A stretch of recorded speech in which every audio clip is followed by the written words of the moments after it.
Hola, buenas tardes. Bueno, vamos a tratar de ponerle ganas porque todos después de la feria venimos medio sin combustible. Así que la idea es, como les adelantaba Eleonora, tratar de ver este proceso de restitución internacional de menores que, si bien no hay muchos casos por año, pero cada vez se dan más casos y cada vez me llaman más jueces que les ha llegado un pedido de restitución. Y me parece también interesante para los abogados, porque si bien generalmente las personas que reclaman la restitución son patrocinadas por codefensores, esto no quita que también hay casos en que buscan abogados particulares. La primera aclaración general, si bien después seguramente yo se los especifique en los lugares que corresponda, es que, como en otros aspectos, el Código Procesal de Familia y Violencia Familiar avanza sobre cuestiones de derecho sustancial, tanto del Código Civil y Comercial, de leyes especiales, y en este caso de la Convención de La Haya de 1980 y del Convenio Internacional Americano de Restitución Internacional.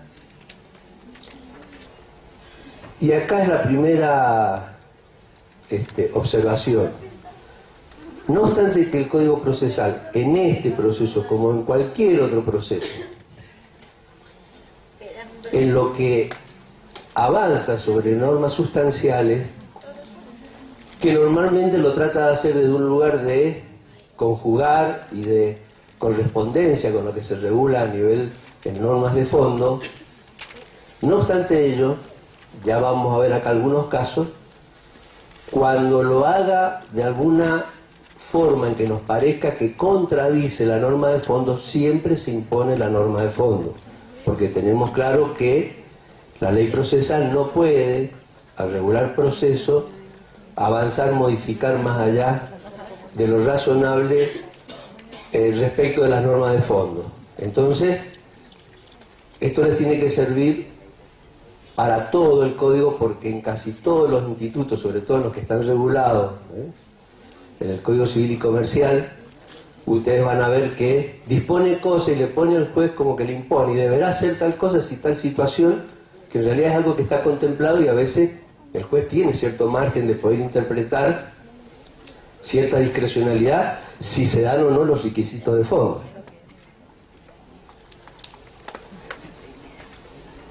Les digo al medio donde yo me paro, que me vean todos por las columnas, que yo pueda ver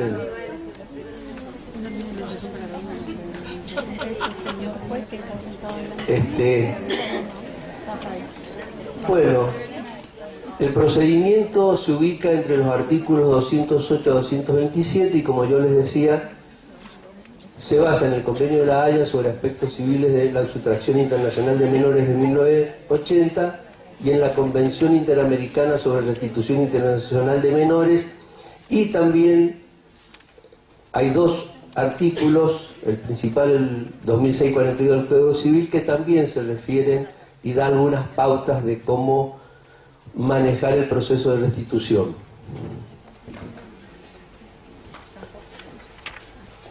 ¿Cuáles son los objetivos que establece este procedimiento? Garantizar la restitución inmediata de las niñas, niños y adolescentes menores de 16 años trasladados y retenidos ilícitamente. Velar para que se respeten sus derechos de custodia y comunicación y verificar si el traslado o la retención han sido ilícitos. Acceder, en su caso, a la restitución de modo seguro para la niña, niño y adolescente, y asegurar una resolución rápida. Si ustedes ven, esto va, como yo decía, en concordancia con los principios que establecen estas convenciones, en el sentido y fundamentalmente de evitar que tanto los derechos de custodia, que para nosotros serían los de cuidado personal, y todo lo que tiene que ver con los derechos y deberes emergentes del ejercicio y titularidad de la responsabilidad parental, como y especialmente también los de comunicación, sean respetados, y para eso lo que se pretende evitar es que algunos de los progenitores, a través de una maniobra ilícita, o traslade al menor a otro lugar distinto al de su residencia habitual, de su centro de vida, o si lo trasladó ilícitamente, normalmente a través de un permiso para viajar durante determinado tiempo a determinado lugar, luego vencido ese permiso, se quede con el menor reteniéndolo. Por eso se habla de traslado o retención.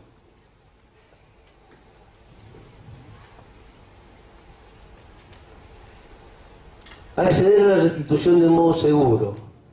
Esto van a ver que implica, está en las convenciones y también en el procedimiento, de que el juez adopte todas las medidas previas al inicio del proceso, como aquellas que hacen al cumplimiento de la sentencia, que garanticen que ese traslado, en el caso de que se disponga la restitución, sea seguro para el menor.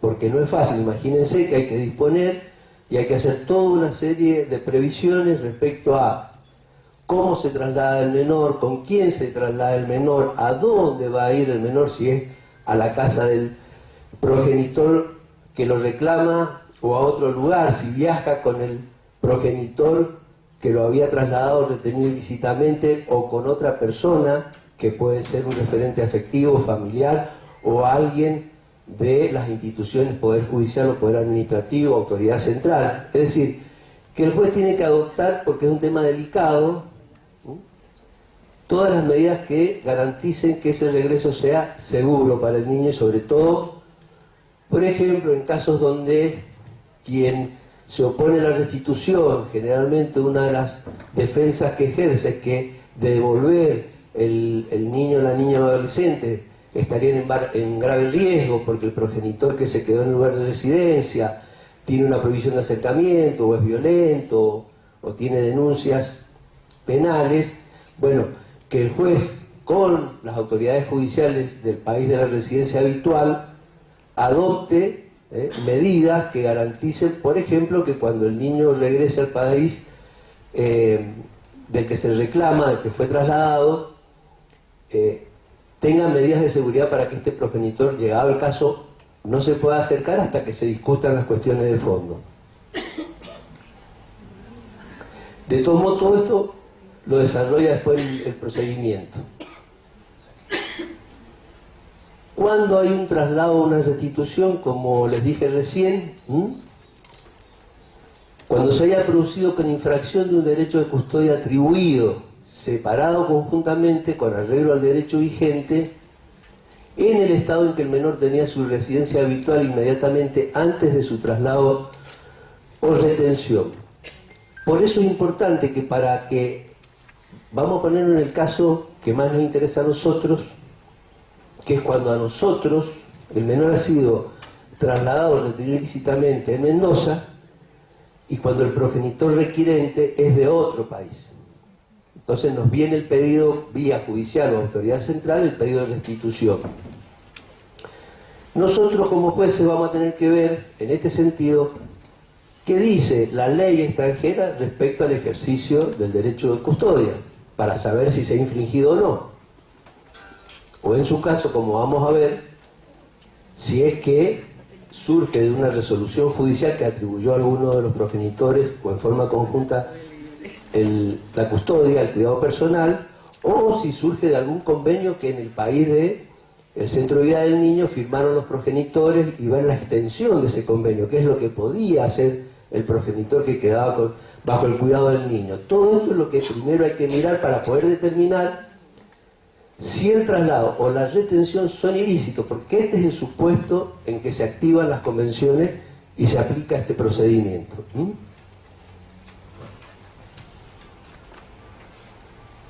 Y el otro requisito fundamental es que este derecho de cuidado debe estar siendo ejercido efectivamente por el progenitor que reclame. Como ustedes ven, ahí les vuelvo a decir de dónde puede surgir, cuáles son las fuentes legales de las que puede surgir este derecho de cuidado y cuál es la modalidad.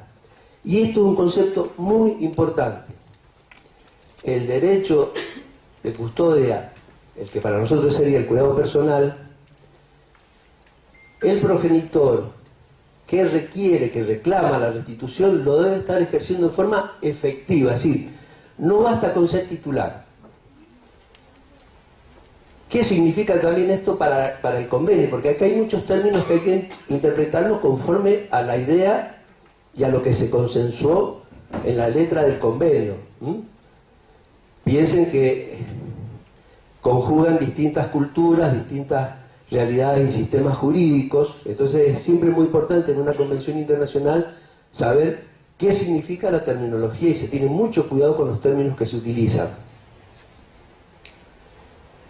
Por lo tanto, el ejercicio efectivo presupone, por ejemplo, para nosotros, que el progenitor no esté privado de la responsabilidad parental, que no esté suspendido en el ejercicio, porque entonces no lo está ejerciendo de forma efectiva, que no sea un progenitor desentendido de su hijo durante muchos años, es decir, aquel que realmente nunca, por más que tenía los derechos, la titularidad, nunca se interesó en el hijo. 5, 6, 7, 8, 10 años y de repente, cuando el progenitor que sí se ha hecho responsable pretende un cambio de residencia, entonces se opone.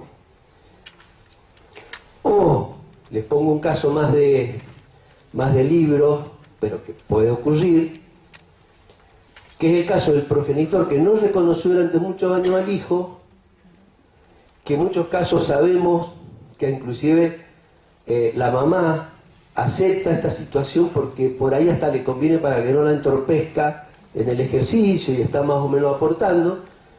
Y cuando este señor se entera de que la mamá ha decidido cambiarse, ya sea por la propia mamá o por un tercero, entonces va, lo reconoce, entonces dice, ah, no, ahora yo me opongo. Y la mamá, normalmente, ¿qué hace? Con la partida de nacimiento, donde figura con el apellido materno, con un único vínculo, viaja lícitamente. Pero el papá dice, no, ojo, porque ahora yo lo reconocí. Entonces, este papá tampoco sería alguien que efectivamente lo esté ejerciendo. Es más de libro, pero puede ocurrir. Entonces, esto es lo importante de la efectividad. Tampoco es que hay que exigir y pretender que haya prueba a ver de cuántas veces lo iba a visitar. A ver, es un tema que son 3 o 4 situaciones las que nos pueden a nosotros decir de que quien lo requiere, ya sea una persona, también puede ser una institución que tenía el cuidado, como sería acá el órgano administrativo, el ETI ahora, ¿no es cierto?, que tuvieran algunos de los programas la responsabilidad de la custodia del chico, también lo podría reclamar. Entonces, bueno, esto es el sentido de efectividad y esto es muy importante porque lo primero que tiene que analizar todo juez para saber si le hace lugar a la demanda, porque este proceso, como vamos a ver, muy parecido al de violencia, se estructura como un proceso monitorio, ¿vieron? Es decir, proceso monitorio en el que el juez mira si los requisitos de admisibilidad se dan, dicta la sentencia monitoria, si lo ordena la restitución y después da el derecho de defensa, el traslado y después ve si hay como una segunda resolución si es que hay oposición. Entonces, como esta primera mirada es el juez con la demanda, sin todavía escuchar a la otra parte, lo que tiene que ver fundamentalmente son estos requisitos. El traslado ilícito, sí o no. Segundo, quien lo requiere, ¿tiene el ejercicio efectivo está ejerciendo efectivamente el cuidado personal o no? Porque si no es así, lo rechazo in limine.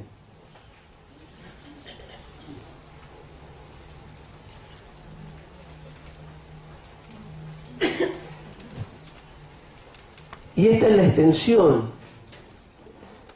que es el sentido que para el convenio de la Haya y para la Convención Interamericana tiene el derecho de custodia. Comprende el derecho relativo al cuidado de la persona del menor y en particular, y yo diría en fundamental, el de decidir sobre su lugar de residencia. Fíjense que, por ejemplo, en el caso de nuestro derecho, si nos remontamos antes de la reforma, se podía llegar a discutir si a quien se le otorgaba la por entonces tenencia, como el único requisito que se exigía de consentimiento expreso era para salir fuera del país, pero no como ahora para cambiar la residencia, uno podía discutir hasta dónde llegaba el derecho de tenencia de un progenitor en nuestro viejo con nuestro viejo Código Civil. Ahora no hay duda de que cualquiera de los progenitores, para cambiar la residencia del hijo, necesita el consentimiento expreso del otro progenitor. Por lo tanto, en el caso de nuestro derecho, si no tiene ese consentimiento, estaría haciendo un traslado ilícito. Entonces es fundamental, sobre todo cuando existan convenios que se presenten, que hayan firmado en el país de residencia, ver cuál es la idea y el alcance de ese convenio, o cuál es el alcance de la autorización que se da. Porque muchas veces las autorizaciones no son tan lineales, y se dan ante escribano y no la típicamente administrativa, que está en formulario, puede llegar a uno tener dudas de a qué lo autorizó el progenitor que se quedó en el lugar de residencia. Bueno, esto es lo que hay que analizar. Y también el derecho de visita comprenderá el derecho de llevar al menor por un periodo de tiempo limitado a otro lugar diferente a aquel en que tiene su residencia habitual. Tengan presente, ya lo vamos a ver, que por estos convenios se pueden solicitar dos cuestiones. La restitución, cuando ha habido un traslado de retención ilícita, o que el progenitor del lugar de residencia habitual del niño en su centro de vida no pida la restitución, pida únicamente un derecho a comunicación. Y también puede darse que pida la restitución y en el interín de la demora del proceso pida además un régimen de comunicación. Se pueden dar cualquiera de estas variantes.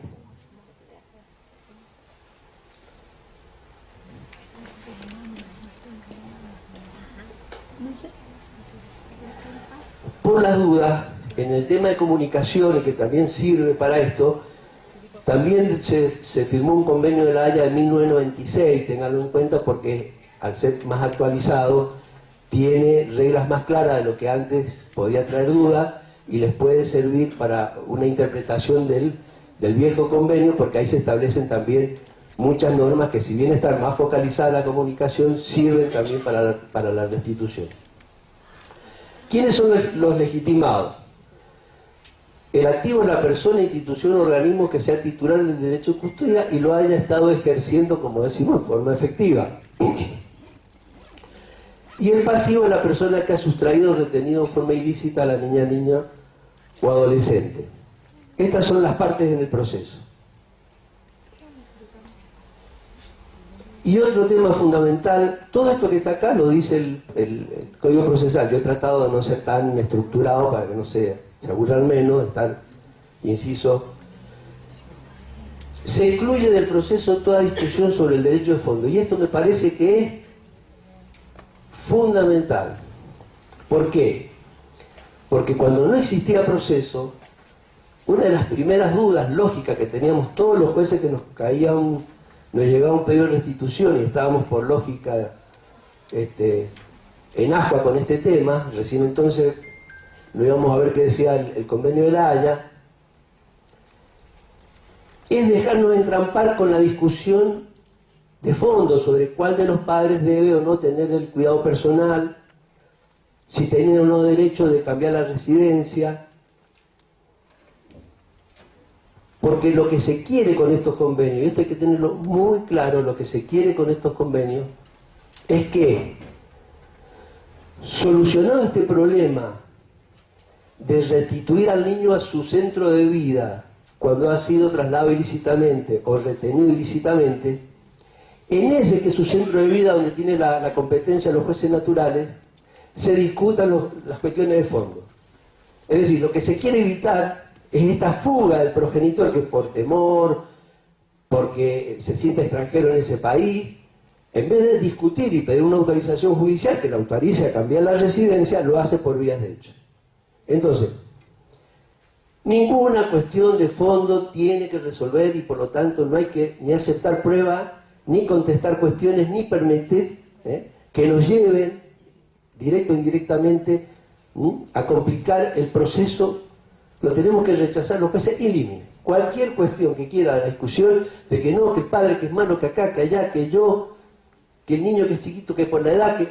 Señor, usted vuelva a su lugar de origen, del que usted vino ilícitamente con el niño, y allá con los jueces naturales discuta cuál de los dos padres es el más idóneo para ejercer el cuidado personal y cómo tiene que ser un régimen de comunicación para el supuesto que a ustedes le permitan cambiar la residencia. Esto es fundamental. Y otro tema me parece muy importante. Yo estoy medio agitado, me está cuidando el evento que uno viene de la... No, pero es porque se me ha cambiado la respiración. Entonces... Otro tema importante que lo establece expresamente el procedimiento, el Código Procesal, es que intertanto se discuta acá en Mendoza si la restitución o no es ilícita, es decir, hasta tanto tramite todo el proceso de restitución y se llegue a una sentencia firme, se suspenden todos los juicios que el progenitor que ha trasladado ilícitamente al niño, al infractor, haya podido iniciar en nuestra provincia, que también es algo muy normal. Buscan rápidamente iniciar procesos para que les otorguen el cuidado personal o como para crear competencia. Entonces, cuando viene el otro, a los meses, a quejarse el otro progenitor, el que en un momento dado se da cuenta de que acá algo raro pasa, porque no vuelve, ya hay un juez acá que está entendiendo. Entonces, en el supuesto que se denuncie, que normalmente el progenitor que se defiende dice, no, mire, yo inicié en tal juzgado el cuidado, o tengo otorgado un cuidado personal, o está en trámite, todo proceso iniciado por el progenitor infractor se suspende automáticamente. Cuanto el juez que lo está recibiendo reciba del juez que tiene la restitución, sino él mismo reciba el informe o la denuncia de que se está tramitando un pedido de restitución, lo tiene que suspender automáticamente, porque también es una forma de evitar esta manipulación de la justicia para pretender crear un derecho que no se tiene.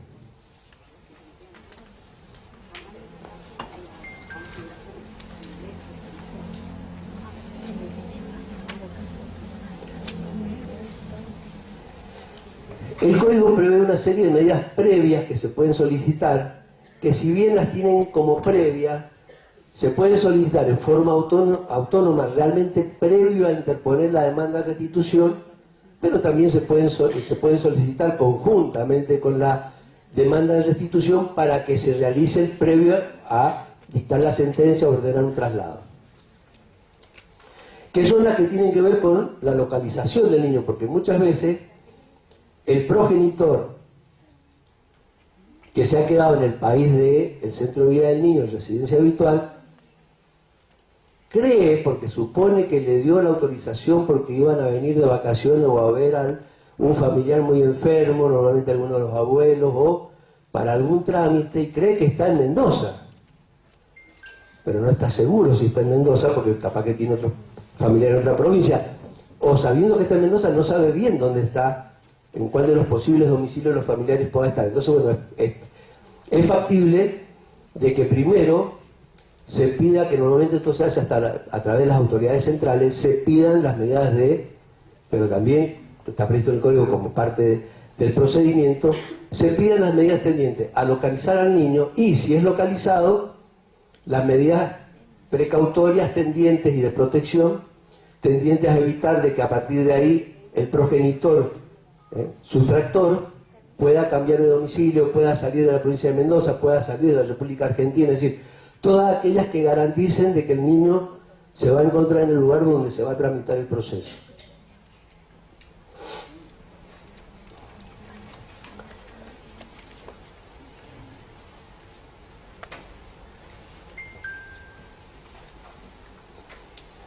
Y ahora sí nos adentramos en lo que es el proceso en sí. Presentada la demanda, el juez analiza, como yo les decía, los requisitos formales y sustanciales de procedencia. Si lo considera procedente, dentro de las 24 horas dicta resolución ordenando la restitución, es decir, una sentencia restitutoria. Sí. ¿Qué es lo que primero tenemos que mirar? El vínculo filial. Ese sí tiene que ser, no puede haber duda sobre el vínculo filial, porque de ahí emergen todo el derecho que tiene que ver con la titularidad y ejercicio de la responsabilidad parental. Ahora, Acreditado esto,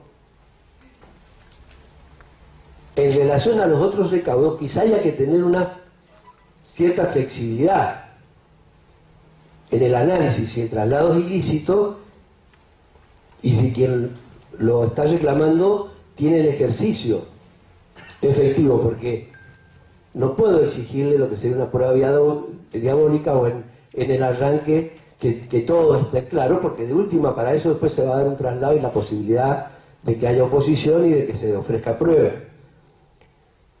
Por lo tanto, si bien no lo dice el código, yo interpreto que no obstante que esto medianamente debe estar claro, en los casos en que un juez puede rechazar in limine sin sustanciar la demanda es cuando tenga, al revés, cuando tenga claro de que la retención no es ilícita o tenga claro de que quien lo reclama no tiene efectivamente el ejercicio del cuidado personal. Si lo tiene claro, porque de la argumentación y del relato uno se da cuenta de que o no entra dentro de una cuestión de las previstas en las convenciones, porque por ahí se quieren también utilizar estas convenciones para cuestiones ajenas que han tenido que ver después que pasan muchos años y que los había autorizado a trasladarse, pretenden, y todo este tema ahora migratorio, donde a veces con los países fronterizos a veces los traslados no están todos legalizados, o sea, han entrado adecuadamente al país o demás. Bueno, se dan toda una serie de situaciones donde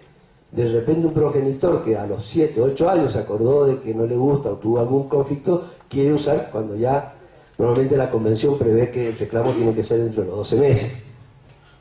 Entonces, si yo tengo claro esto, el juez dicta la sentencia restitutoria. Dispone las medidas de protección y cautelares para que la niña adolescente y para el adulto responsable que lo acompañe, que entonces yo podré confirmar y mantener las que ya dispuse como previa, o puedo esas previas ajustarlas ahora, o si dispuse algunas, puedo ahora disponer ya provisión de salida del país, porque ya estoy seguro de que hay un derecho prima facie acreditado de quien reclama la restitución.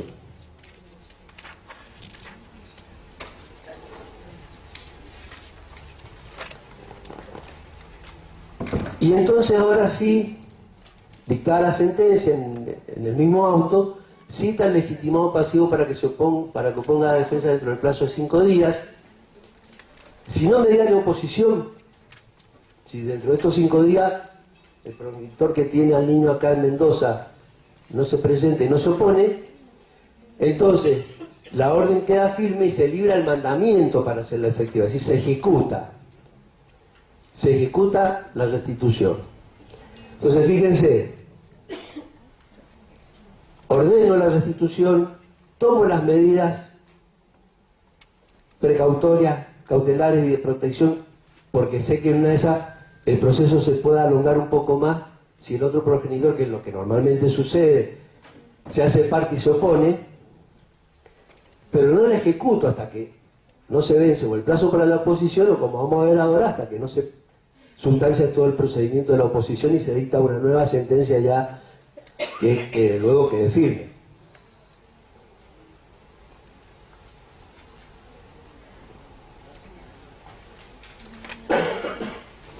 Esto es lo que vimos. Si al analizar todos estos requisitos el juez advierte que no se dan alguno de forma o alguno de los sustanciales, la rechaza in limine.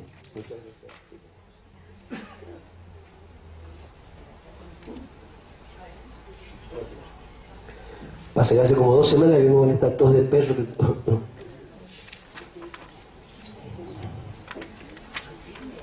No, está bien, prefiero eso para que no me irrite. ¿Cuáles son las defensas que puede oponer quien se opone? Valga la redundancia, que puede plantear quien se opone. Y acá viene la primera observación. En realidad el código prevé 3 expresamente, pero hay otras 2 que yo agrego que están previstas por los convenios. Entonces sería un absurdo pensar que si hay 2 excepciones que el convenio dice que el progenitor infractor las puede oponer, que el código, lo que pasa es que el código pues las trata en otros artículos y no queda claro si las puede oponer o no. Entonces todas las defensas que los convenios prevén que el progenitor infractor puede oponer, también las puede lógicamente deducir como parte de la defensa. ¿Y qué puede decir? Que quien reclama no ejercer el cuidado de la niño adolescente en forma efectiva. Acá es cuando va a decir, no, mire, lo reconoce en último momento, años sin pasar cuota alimentaria, sin ir a verlo, sin una situación de abandono total, o que se encuentra privado o suspendido en el ejercicio, conforme a sea la ley aplicable en el lugar de residencia, que implique que él no estaba ejerciéndolo en forma efectiva. Que había consentido el traslado, posteriormente aceptado el traslado o la retención. Y acá también se puede, yo recuerdo que como juez del primero tuve un caso que lo terminé resolviendo rechazando la restitución, que no es ni mucho menos, pretende esto ser una crítica, pero que se dan muchos casos, quizá ahora no sé si sea, pero se acuerdan con el boom de internet y de las conexiones de pareja, y el hacer parejas vía internet era muy común, que de repente uno se encontraba, yo hasta como abogado y como juez con otros conflictos, no solamente restitución, de parejas donde normalmente mujeres mendocinas conocían a través de internet y se iban a vivir y formaban pareja. Este caso fue una profesional mendocina que formó pareja con un canadiense y se fue a Canadá. Y allá tuvieron el hijo. Claro, después cuando se rompió la pareja, que no duró más que un año y pico, se volvió con el hijo para Argentina, porque acá es donde tiene su familia, donde tenía su... Allá no tenía absolutamente nada. Entonces, ¿qué pasa? El canadiense la había autorizado para venir a ver a los progenitores y demás. Se prolonga la estadía, hay acuerdos telefónicos y internet, que bueno, mirá que está grave, que me vemos una semanita más, bueno, no te da problema. Ya cuando la mamá ponía cada vez más excusa, el canadiense metió la restitución, se les vino al humo, pero, y viajó porque tenía, vieron que no es como nosotros que tenemos que andar juntando las millas para viajar, sino que allá viajó para acá nomás, viajó nomás, de una se mandó para Argentina. Bueno, la hago corta. El tipo en un acuerdo, porque todas estas cosas son así, no son tan, ¿vieron? De tac. Lógico, habló con la mujer, tratando de un acuerdo, sí, mirá, dame un poco más de tiempo, si yo voy a volver, no sé qué, y van a una escribanía y firman algo donde, no sé si el hombre no manejaba bien el castellano, ¿qué pasó? Se daba a interpretar de que él autorizaba a quedarse con el hijo en Mendoza. Y eso es lo que surgía de una acta notarial. Yo no puedo ponerme en la hipótesis si manejaba bien el idioma, porque después dijo que le hicieron firmar algo que no era, que no sé qué, no sé cuánto, pero lo firmó, firma certificada, escribano. Entonces, bueno, además de otras circunstancias que le dieron, pero en ese caso yo rechacé, basado en esa segunda acta notarial donde él le autorizaba a otras cuestiones, a quedarse y llegado el caso. Una autorización abierta para ir a Canadá y volver a Argentina. Y negociaron ciertas cuestiones que en una interpretación contextual uno no sabía si era nada más que para ir y para volver o para quedarse también, porque daba a entender. Entonces, bueno, les cuento un caso que me pasó a mí, como que también hay que mirar todas esas cuestiones, porque puede surgir un consentimiento realmente que en algún momento, y sobre todo por el tiempo de traslado, por probar de que sabía, porque la autorización tenía un límite y dejó pasar un tiempo sin hacer ningún reclamo, pero hay mail ahora que con todo este tema de la tecnología uno puede probar a través del mail, más que hubiera un intercambio de mail o de cuestiones donde aceptó que se quedara, es decir, es una defensa posible. Que existe grave riesgo de que la restitución de la niña o niño adolescente lo exponga a un peligro físico o psíquico o lo someta a una situación intolerable. Esta es la que normalmente uno clásicamente la que plantea. Tratan de hacer aparecer al progenitor que reclama como el peor de los peores, la situación de que si el niño va de vuelta, bueno. Sí, en esta van a ver que después el código y también los convenios Es decir, si el juez garantiza al niño, dicta medidas de protección que se llaman espejo con el juez del centro de vida, garantizándole de que el niño va a retornar, pero no va a ir a vivir con el progenitor, que va a ir con otro familiar, o que va a viajar con el infractor, porque normalmente inclusive se prevé de darles asistencia letrada, se prevé de dónde van a vivir, se prevé, bueno, todas estas cuestiones a través de la autoridad central se tratan de coordinar.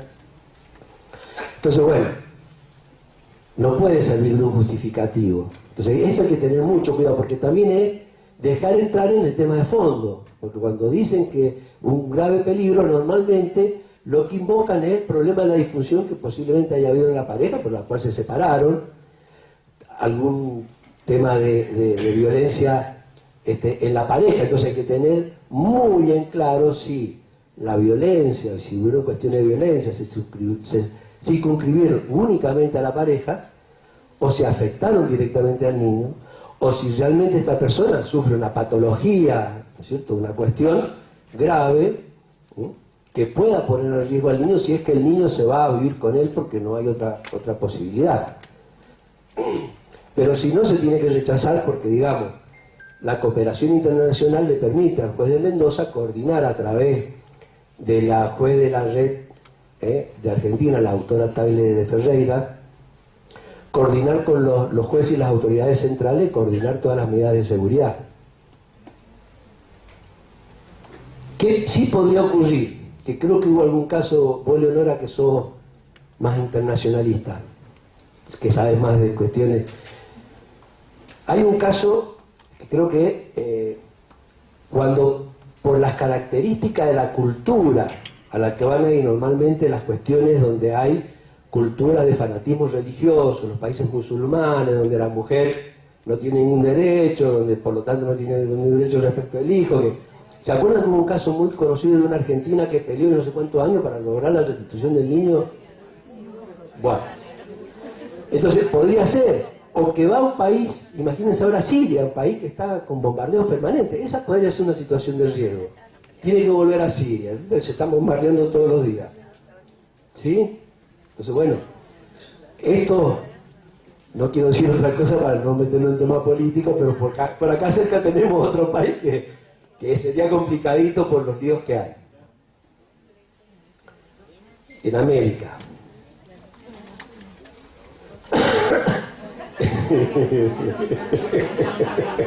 Está muy bueno eso. Vieron que yo no quise decir nada. Queda amplia interpretación.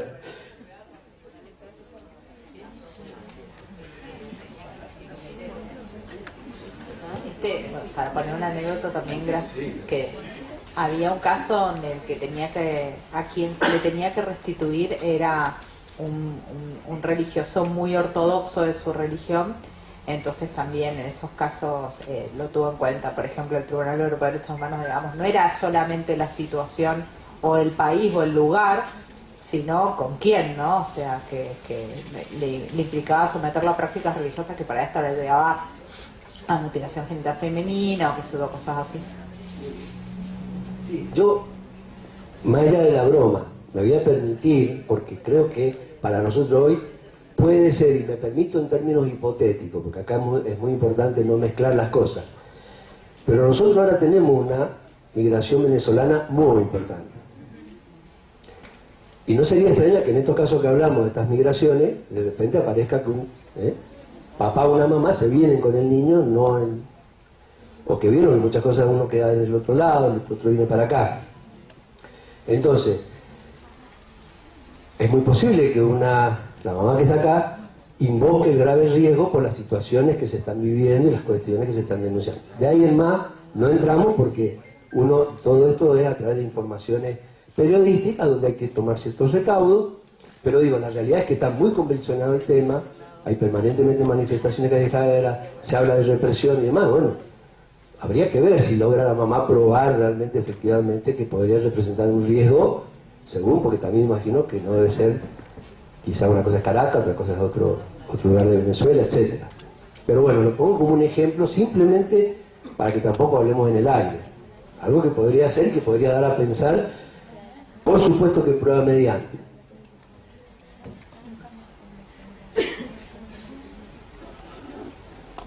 El otro supuesto que está previsto, que también, este es el que menos, que es el caso de que, bueno, la restitución implicaría, ¿no es cierto?, violar derechos humanos. Esto fue puesto más que nada por este tema de este mosaico cultural, religioso, en donde, bueno, no todos los países tienen la misma orientación sobre la protección de los derechos humanos y qué cosa, cuáles derechos son esenciales y cuáles no, y cuáles pueden entonces implicar una vulneración para algo que conforme a la cultura y idiosincrasia de un país sea esencial y que el niño, si se restituye en ese país, no se respete, esto que decía Eleonora, que corren graves riesgos por aspectos culturales donde haya una denegación, un no reconocimiento de los derechos humanos fundamentales. Que la restitución se solicitó después del año del traslado o retención y que la niña, niño o adolescente ya se encuentra integrado a su nuevo medio en nuestro país. Claro. Esto ustedes saben que es una de las defensas que, lamentablemente, y esperemos que a partir de este procedimiento no suceda más, queda lo común. ¿Por qué? Porque en nuestra provincia, en general en este país, cualquier proceso de restitución, a pesar del convenio de la Haya, preveía 6 semanas, duraba 6 años. Le escapó un signo por. Entonces, claro, los jueces, y esto es real, se encontraban en el dilema que cuando venía todo el proceso y terminaba el proceso, el niño estaba realmente, había cambiado su centro de vida, sobre todo cuando había sido trasladado siendo muy chico, porque tenía menos raíces con su centro de vida original. Y no obstante, y acá hace poco pasó en un proceso que creo que dejó para todos una enseñanza de esto, y yo acá voy a asumir la responsabilidad de señalar como una de las mayores responsables a la Corte Suprema de la Nación, porque la Corte Suprema de la Nación tiene un criterio inflexible donde ha ordenado siempre las restituciones, a pesar de que los niños llevan 5 años residiendo en la República Argentina. Porque entonces yo digo, ¿dónde está el interés superior del niño? ¿Para qué hacemos principios? ¿Para qué ponemos cosas? Y después en concreto uno entiende que la Corte, por un tema como nos pasa a todos los que estamos en el tema jurídico, no queramos convalidar un acto ilícito, porque el traslado es ilícito. Ahora, hagámonos cargo de la demora del proceso. Pero no podemos ciegamente. ¿Y cómo lo ejecutamos? Entonces acá se llegó a un extremo realmente de cuestiones donde en definitiva fue dañino hasta por el propio niño. No. Entonces bueno, por eso también es importante que los jueces, y quienes, yo cuando digo los jueces me refiero a todos los funcionarios, asesores, todos los que estemos involucrados en este proceso, empecemos a también a asumir la responsabilidad de que este proceso dure lo que tiene que durar. No le busquemos la paz, por eso le digo, no nos dejemos entrar en la parte que nos toque, en la parte emocional o demás, y queramos empezar a ver y a ver por la mamá y que la mamá se vino. Yo también quiero hablar de un tema de género. A mí me gusta hablar. ¿Por qué digo la mamá? 99% de los casos, las mamás son las que se trasladan, porque son las que terminan, que el otro día lo vimos con Eleonora en una clase magistral que dio sobre el tema de género.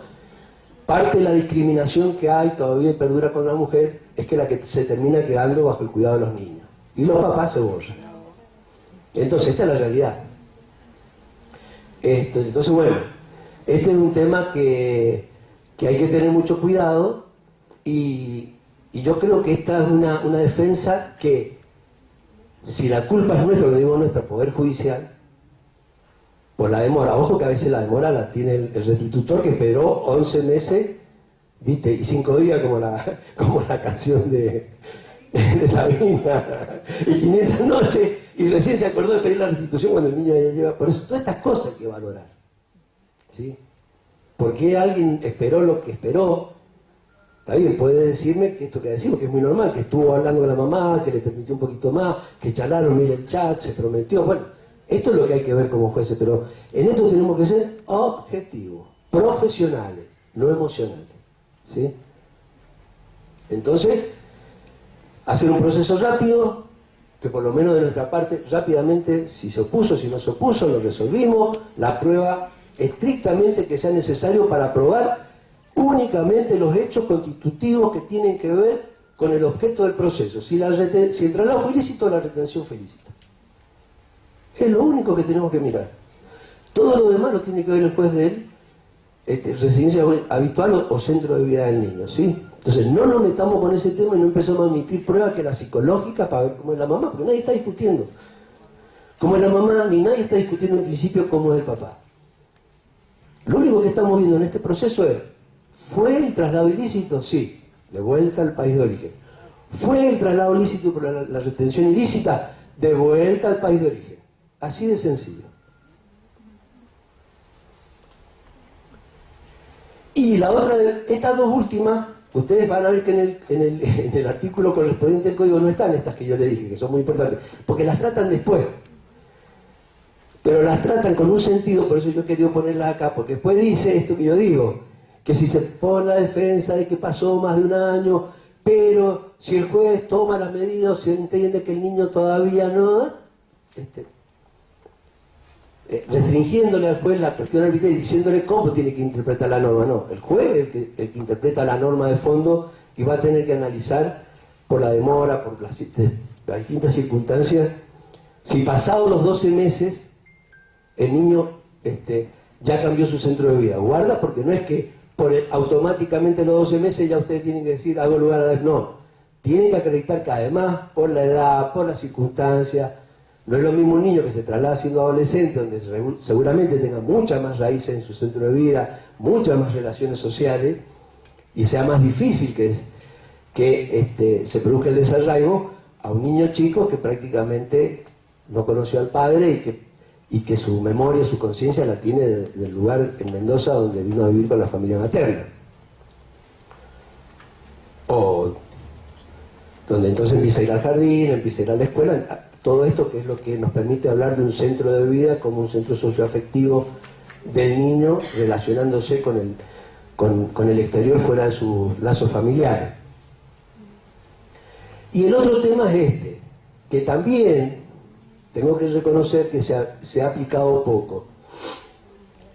Y que es fundamental, que si la niña, el niño adolescente con un grado de madurez y desarrollo suficiente, expresa su voluntad en el sentido de no querer regresar a su lugar donde residía con anterioridad al traslado de retención ilícita. Lo he ido poniendo para que vean la correlación con los artículos que prevén esto, tanto en el convenio como en la Convención Interamericana.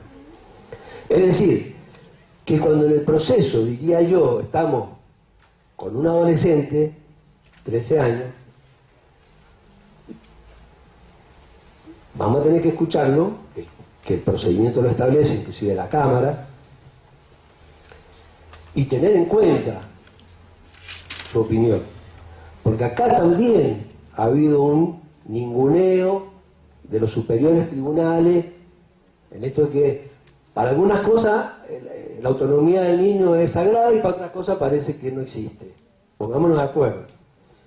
Entonces, no construyamos, que yo siempre critico, cuando se hacen construcciones puramente doctrinales que después al momento de aplicar, cada uno lo aplica como quiere.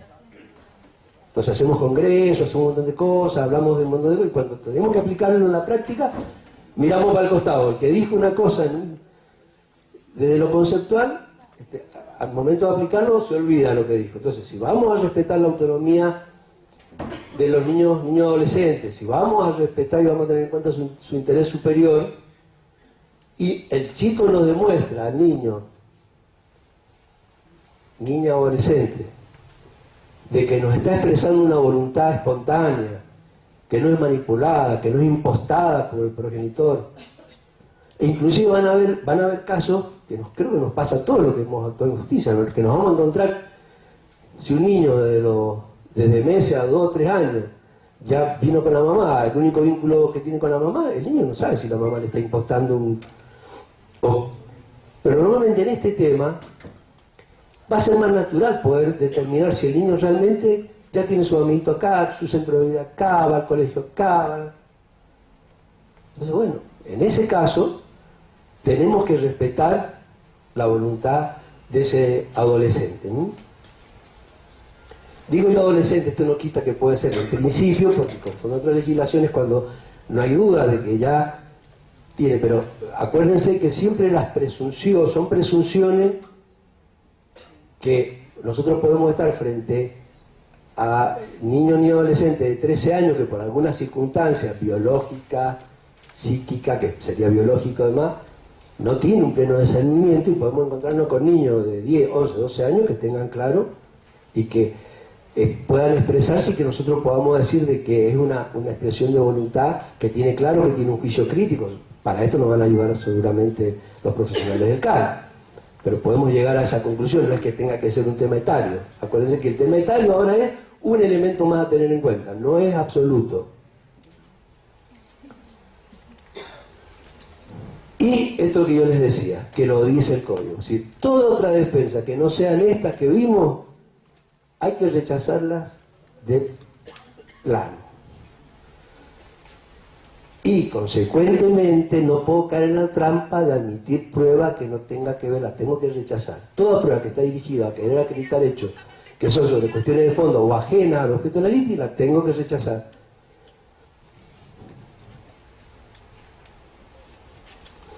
Entonces, el infractor plantea las defensas, se le da traslado al requirente por 5 días, contestado el traslado, vencido el plazo, el juez debe pronunciarse sobre la admisión de la prueba, debe rechazar la prueba inconducente, dilatoria o inútil. Entonces, esto es otra parte para mí, como todo proceso, ya lo hemos hablado y ustedes lo han escuchado acá en el curso, toda esta capacitación, pero yo lo repito porque es fundamental. Si hay alguna etapa procesal donde los juicios se elongaron, y se elongan, y se alargan, es en la etapa de prueba. Porque sobre todo con el viejo sistema que imperaba el principio dispositivo de la arbitrariedad pleno, los jueces, por una cuestión lógica y de exceso de laburo, hacíamos la plancha, y el abogado que no movía el juicio, ahí estaba. Al que no le convenía moverlo no lo movía, y al otro, si tenía mucho laburo, no lo movía. Entonces pasábamos 3, 4 años sustanciando pruebas, reiterando oficio y demás. Bueno, esto no puede suceder más. Entonces, lo primero que tiene que hacer un juez, tanto en este proceso como en cualquier proceso, pero especialmente en este, porque acá el tiempo es importante para evitar este tema del desarraigo y la nueva creación de un centro de vida del niño, el desarraigo del original, es admitir únicamente la prueba que sea idónea, útil y pertinente para acreditar esas dos cositas que he acreditado, 3. Si el que defiende dice, mire, no tenía el ejercicio efectivo, bueno, veamos qué prueba ofrece y además cuál es idónea para acreditar esto. Si lo que dice es de bueno, conforme a cuál sean las defensas, son los hechos a probar, y tenemos que ahí determinar qué prueba es idónea para probar ese hecho.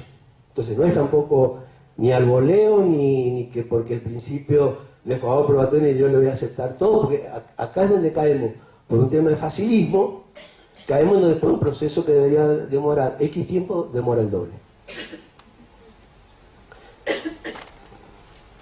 Solo son admisibles 3 testigos por cada parte. Esto es importante, fíjense con esto que digo, únicamente, lo dice el código, yo sí digo, lo dice el código porque como no pongo artículos se me ocurre a mí, únicamente se puede ofrecer y admitir pericia psicológica si se invoca como defensa el grave riesgo para la niña y niño adolescente. Entonces, en este caso, fundamentalmente, si la mamá dice que el papá es el peligroso, pericia para el papá. Y si lo que invoca además es alguna situación de violencia o de maltrato sufrido por el niño, pericia para el niño. Pero no para la mamá, que es la infractora, porque la mamá en primero lo tiene que restituir, partimos de ahí. Y como no estamos viendo si idónea para el cuidado, a mí la pericia la mamá.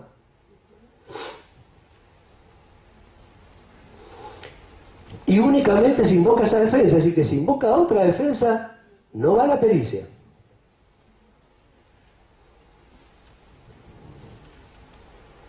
El rechazo de prueba no es apelable, esto es importante, pero puede disponer luego el juez, lógicamente como medida de mejor prueba. Es decir, esto también es otra cosa que nos da cierta tranquilidad a los jueces, a las asesoras que tienen que dictaminar. Es decir, yo en principio que tengo que tener un criterio restrictivo respecto a la prueba. Total, de última, si rechazé alguna que en algún momento me doy cuenta que me puede servir, la pido como medida de mejor prueba. Entonces, siempre hay un resguardo de que no tengo que temor, y si la rechazo y después al momento de resolver me encuentro con, que bueno, al momento de resolver la puedo aquello que en un momento rechacé o que me pareció que no, demás, la puedo disponer como medida de mejor proveer. En el mismo auto de admisión de prueba, el juez debe fijar una audiencia a realizarse en el plazo máximo de 5 días. El demandado debe comparecer personalmente con la niña o niño adolescente bajo apercibimiento de ser conducido por la fuerza pública. Acá empiezan a jugar estas medidas de protección que se tomaron previamente al momento de dictar la sentencia. Porque acá es donde cada vez que el progenitor que tiene acá el niño se ve que se le viene la maroma, se le viene la guadaña de la justicia, empieza a tratar de escaparse con el hijo, cambiar los domicilios, para que no lo puedan notificar, para que... Entonces, bueno, acá, por eso es importante, inclusive en estos casos, que no son muchos, si hay que controlar cada tanto que estén en el domicilio, que no lo hayan mudado, si hay que mandar asistente, hay que mandar lo que haya que mandar como para estar controlando, como un proceso breve. Bueno, vale la pena estar controlando permanentemente que la progenitora no pretende eludir la justicia, llevándose al niño, inclusive con el riesgo que esto implica de andar por ahí deambulando para que no los encuentren. Por eso es muy importante prohibirles que salgan de la provincia para que existan la frontera en los límites del cambio. Bueno, las autoridades sepan que ese niño no puede salir de Mendoza. Y el demandado debe comparecer personalmente con la niña, no, esto ya es lo que leímos, y el requirente lo debe hacer siempre que esté en el país, si no lo puede hacer. Si está en el país, tiene que también ir personalmente. Si no estuviera en el país, puede ser representado. La audiencia la toma el juez en forma personal y debe concurrir la asesora de menores. En el mismo el juez debe intentar la solución consensuada del conflicto y si se llega a un acuerdo lo homologa en el mismo acto. Si fracasa, fija los puntos del debate, recibe la prueba oral y en la medida de lo posible deben encontrarse grabada la pericia. Esto yo he puesto porque el código no lo dice así. Tiene me parece un mecanismo procedimental que no lo veo bueno, si bien a veces uno lo entiende. El código dice que en la audiencia el juez ahí establece y dispone que se realice una pericia, entonces la pericia se puede realizar dentro de un X tiempo después de la audiencia. ¿Qué plazo le establece? ¿2 días? 2 días. Entonces después se agrega y se da vista por 2 días por las impugnaciones. Entonces yo digo, si yo juez, estoy en el momento en que admito la prueba, voy a admitir la pericia, lo que tendremos que hacer, Felipe, yo que sé que está en la coordinación, es coordinar con el CAI para que se le dé preferencia a esa pericia, porque no es que tenemos 50 juicios de restitución, tenemos 2, 3, 4 por año. Entonces, en ese caso ideal sería el juez disponer la pericia, ¡pum!, turno al CAI inmediato, cosa que cuando venga estos, que quizás las audiencias no serán 5 días, por la saturación de los jueces sea un poquito más, la pericia está agregada y de última ya se pueden haber dado la vista a las partes. Este sería el ideal. Lo que yo digo sería el ideal. Porque si no, hago la audiencia, se van todos de la audiencia, presentan la pericia, traslado por 2 días, vuelta a contestación y recién resuelvo. Porque inclusive esto posibilita que yo llame a los peritos a la audiencia y podemos discutir con los peritos y se puede con las partes, para eso son las audiencias, y podemos ver y analizar y las observaciones a la pericia inclusive y de lo que hayan impugnado, informar el perito y resolverlo. Esto es el principio de concentración y oralidad, y tratar de hacerlo todo lo posible, hacerlo en la audiencia. Ve que le digo, el código prevé esto, una vez por 2 días, y el juez debe escuchar a las partes, la niña y adolescente con edad y grado de madurez suficiente de la asesora de menores. En la audiencia, ¿sí? Escucha, dialoga, ver qué opina cada uno.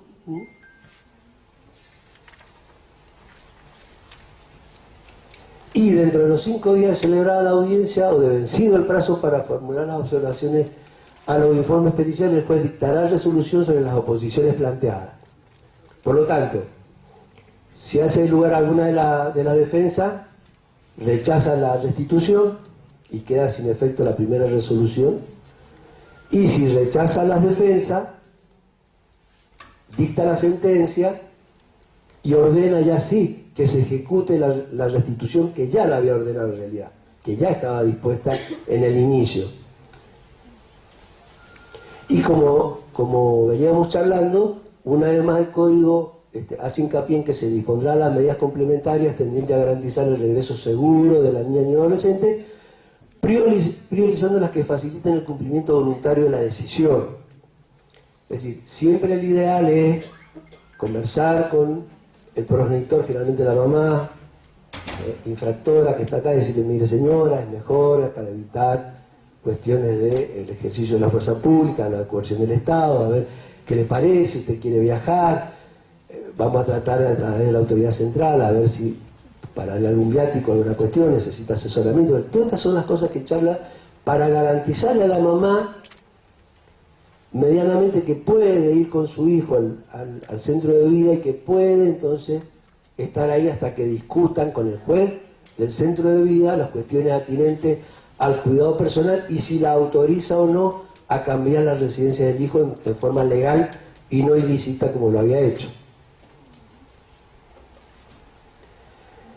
La autoridad central en varias partes tanto en los convenios y en el procedimiento, en el Código Procesal, se habla de la autoridad central. En nuestro país, la autoridad central está en el Ministerio de Relaciones Exteriores y Culto de la Nación y hay un departamento jurídico especializado que es el que se encarga de recibir los pedidos, tramitarlos de restitución internacional.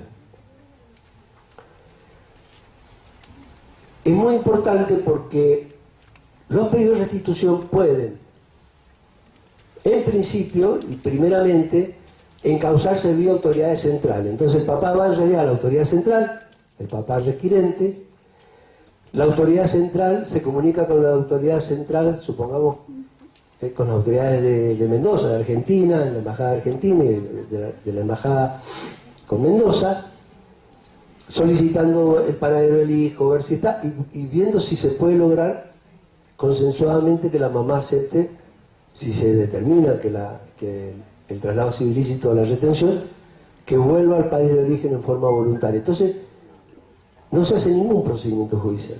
Todo se maneja a través de autoridades centrales. Ahora, si este intento de acuerdo fracasa, viene el procedimiento. Pero también tengan claro de que el progenitor requirente puede directamente iniciar la vía judicial. No es que sea un requisito de admisión previo a haber agotado, como acá sería la mediación, la intervención de la autoridad central. Ahora, iniciar el proceso judicial, van a ver que el procedimiento permanentemente le dice al juez que tiene que comunicar lo decidido a la autoridad central. Y yo les aconsejo a todos los jueces, asesoras, que lo primero que hagan es comunicar a la autoridad central que hay un pedido y en qué condiciones, porque normalmente van a recibir mucha colaboración de la autoridad central. Ellos tienen muy aceitado todo, inclusive hasta los orientan en la interpretación de los convenios, porque son todos abogados los que manejan esto, pero además las comunicaciones con otras autoridades centrales, si es necesario que intervenga la juez de la red, y a su vez, en el caso de Mendoza, yo soy el juez que estoy en representación del Poder Judicial de Mendoza en la red de jueces nacionales, entonces cualquier juez, ustedes normalmente me llaman a mí y les doy los teléfonos, los contactos, veo, o si hay que hacer alguna orientación al inicio de cómo encararlo, ahora está más claro con un procedimiento, antes era más difuso, pero digamos, hay toda una red predispuesta para facilitar las comunicaciones, y si yo me tengo que comunicar con la juez de la red, con Graciela Tagle, y Graciela Tagle es la que se encarga de comunicar si ustedes necesitan como jueces con los jueces de los países. Normalmente no es la comunicación, no obstante que también se prevé la comunicación directa de juez a juez, pero lo más normal que uno la llame a Graciela, que ya tiene todo aceitado, y ella se comunique viendo qué es lo que necesita el juez de acá. Es decir, y tengan claro que la autoridad central, lo establece el código, puede, desde el inicio, una vez que se anoticia, o ustedes la notician, o ellos se enteran, o porque ya intervinieron antes y saben que la demanda ha sido interpuesta acá en Mendoza, pueden, a través de la persona que ya autorice, pueden, no me sale la palabra, mirar el expediente. Compulsar, muy bien, estamos retrabados. Compulsar el expediente. Es decir, que ustedes no le podrían decir a la autoridad central, no, usted no es parte del expediente. El código establece que siempre la autoridad puede compulsar el expediente, puede hacer peticiones, y tiene un rol muy importante.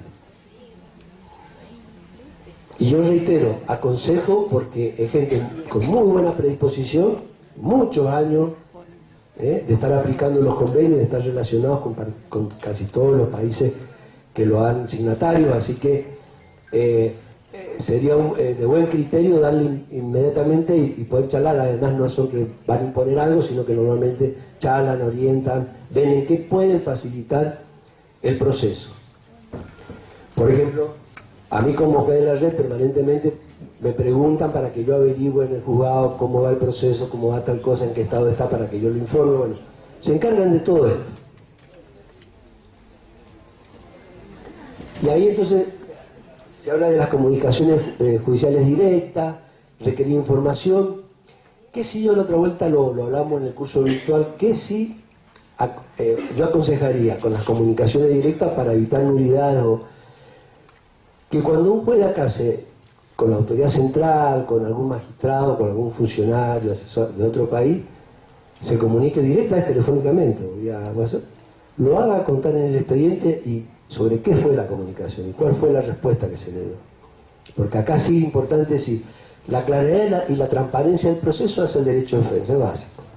Entonces, para evitar que después, no, mire, porque acá no se sabe, yo sé que se comunicaron y yo no sé qué le dijo, qué no le dijo, me violó el derecho de defensa, después sorpresivamente me encuentro con tal o cual cuestión. Bueno, hacer una constancia de que en las fechas nos comunicamos con el juez tal, con la doctora tal, como juez de la red, le solicitamos tal cosa, nos informó tal cosa, en la fecha tal nos llamó, nos mandó un mail diciendo tal cosa. Bueno, se agrega una copia, una impresión. Entonces, bueno, contra mayor claridad, menos lugar vamos a dar a nulidad y a la... Y, por último, lo que ya dijimos, que se prevé también en el procedimiento o la factibilidad de pedir un régimen de comunicación.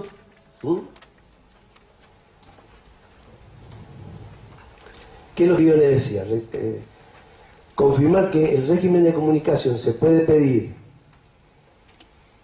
concomitantemente con el pedido de restitución, porque a pesar de todo este buen empeño que le ponemos, antes los procesos se demoraban, acá en Mendoza, no menos de 1 a 2 años. Entonces, bueno, durante ese tiempo que tenga una comunicación con el hijo, que es fundamental, sobre todo porque esto gana confianza para los niños que no han perdido y son muy chicos, poder volver a ganar ciertos lazos de afectividad y de confianza con el progenitor, donde una de esas después tiene que volver. O únicamente el progenitor puede decir, mire, yo lo único que quiero es un régimen de comunicación. Entonces también esto es importante, no escaparle al vizcachazo y leer bien cuál es el objeto de la pretensión. Porque si no es restitución, no nos larguemos con una sentencia restitutoria cuando lo único que pide es un régimen de comunicación. Si tú eres de comunicación, bueno, tramitamos procesalmente ese régimen de comunicación y le damos el traslado a la otra parte, como establece el código para la restitución, exactamente igual. No hay un procedimiento especial, sino que lo hacemos en base, que normalmente, como nos pasa acá en cualquier proceso de comunicación, es uno de los aspectos donde yo creo donde más hay que trabajar la conciliación, el acuerdo con la autoridad central, tratar de ver inclusive la mediación. Se han hecho, que por ahí está Silvia Rendo, ¿no es cierto?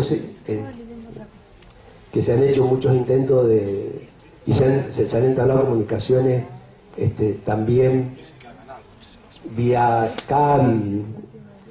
Entonces, bueno, todas estas herramientas ahora tecnológicas y demás, bueno, están al servicio nuestro, y la mediación para poder lograr un acuerdo en este aspecto.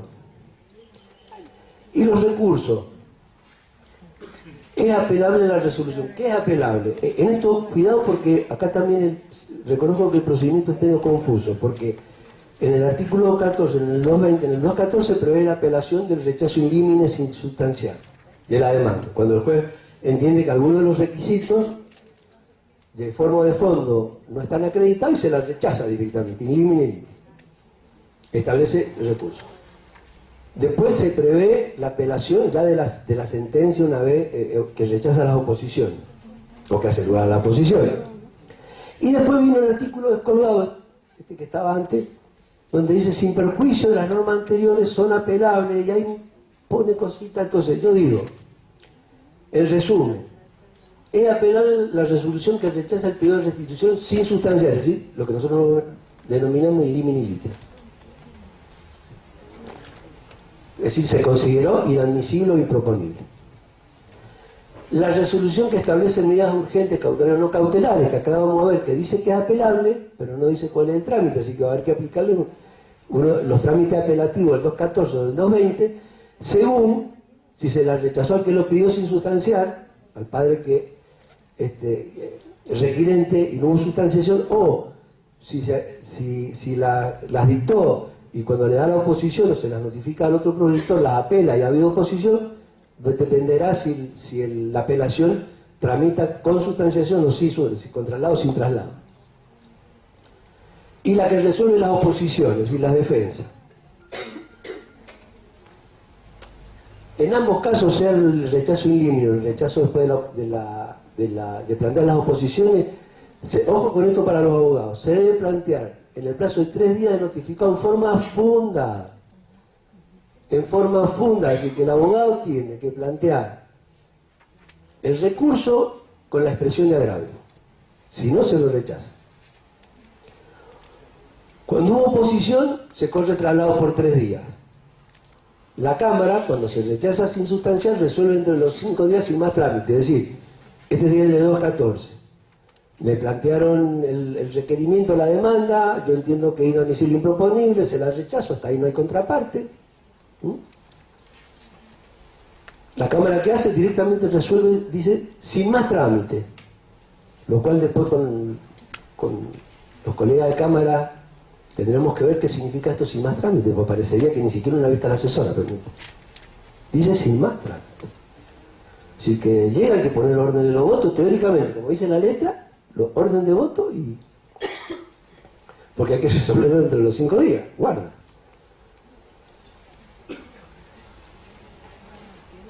Y si ha habido oposición, escucha a la niña ni adolescente y resuelve entre los 5 días posteriores.